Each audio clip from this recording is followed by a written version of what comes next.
Assalamualaikum warahmatullahi wabarakatuh.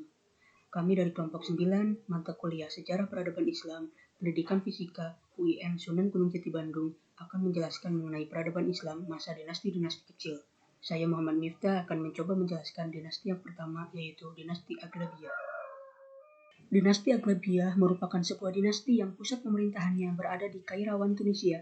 Dinasti Aghlabiyah diperintah oleh 11 khalifah.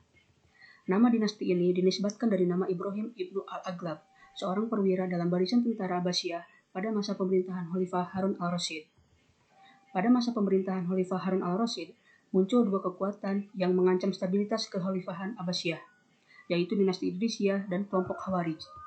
Harun al-Rasyid mengirim bala tentara ke Ifriqiyah yang sekarang menjadi Tunisia di bawah pimpinan Ibrahim ibnu al-Aghlab dan berhasil menumpas kelompok Khawarij. Setelah itu, Ibrahim mengusulkan kepada khalifah agar wilayah Ifriqiyah dihadiahkan kepadanya dan keturunannya secara permanen. Dengan demikian, Ibnu al-Aghlab membina wilayah ini dengan keturunannya yang kemudian dikenal dengan dinasti Aghlabiyah. Terdapat beberapa kemajuan yang dicapai dinasti Aghlabiyah yang mampu memberikan kontribusi kepada peradaban Islam. Kemajuan tersebut meliputi bidang politik, kebudayaan, ilmu pengetahuan, dan perekonomian. Setelah 1,5 abad, lambat laun dinasti ini mengalami tangga penurunan, tepatnya pada abad ke-9. Kemunduran terjadi di bidang politik yang disebabkan propaganda orang-orang Syiah atas perintah Ubaidillah al-Mahdi, pendiri dinasti Fatimiyah. Dinasti Aghlabiyah runtuh pada tahun 909 Masehi dan sekaligus berdirinya dinasti baru bernama dinasti Fatimiyah.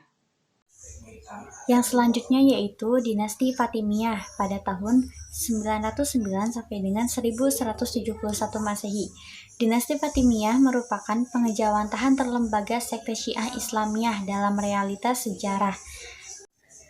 Istilah dinasti Fatimiyah diambil dari nama Fatimah Az-Zahra, putri Nabi Muhammad SAW dan istri dari Ali bin Abi Thalib. Peletak dasar sekaligus pendiri dinasti ini adalah Ubaidillah al-Mahdi, putra Husain ibnu Ahmad, ibnu Abdullah, ibnu Muhammad, ibnu Ismail, ibnu Ja'far Shiddiq. Ubaidillah al-Mahdi datang dari Suriah ke Afrika Utara karena propaganda Syiah di daerah ini mendapat sambutan baik. Ia mulai merintis kegiatan dakwahnya pada tahun 893 Masehi dengan dukungan suku Berber Ketama. Ia berhasil menumbangkan gubernur-gubernur Aghlabiyah. Fatimiyah membangun ibu kota baru di Mesir yaitu Kairo baru yang namanya Al-Qahirah, yang artinya yaitu yang berjaya.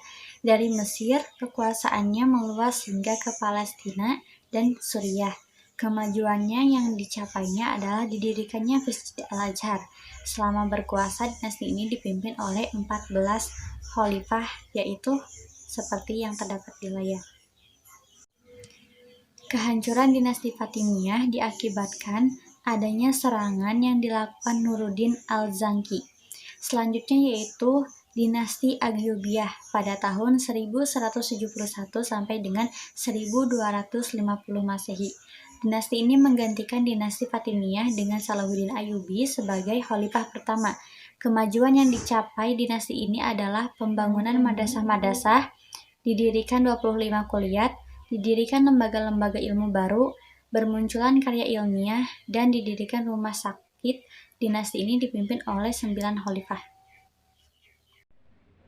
Dinasti Mamalik atau Mamluk. Mamluk atau Mameluk berasal dari bahasa Arab yang artinya tentara budak yang telah memeluk Islam. Dinasti Mamalik dimulai dengan terbunuhnya Sultan Malik As-Saleh dari dinasti Ayyubiyah. Kekuasaan dinasti Mamluk dibagi dua periode, yaitu periode kekuasaan Mamluk Bahri dari 1250 Masehi sampai 1277 Masehi. Periode kedua adalah kekuasaan Mamluk Burji sejak 1279 sampai 1290 Masehi. Kemajuan dinasti Mamluk. Bidang militer.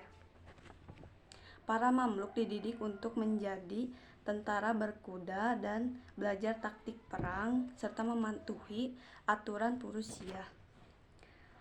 Pemimpin tentara yang baik akan dipilih menjadi ketua negara atau sultan.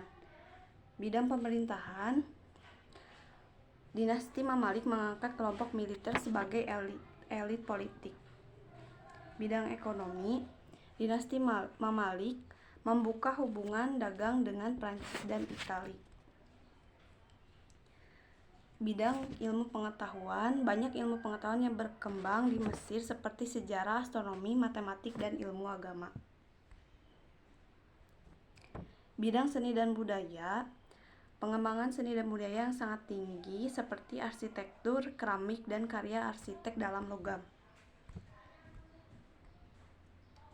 Kemunduran dinasti Mamluk, faktor internal dan faktor eksternal.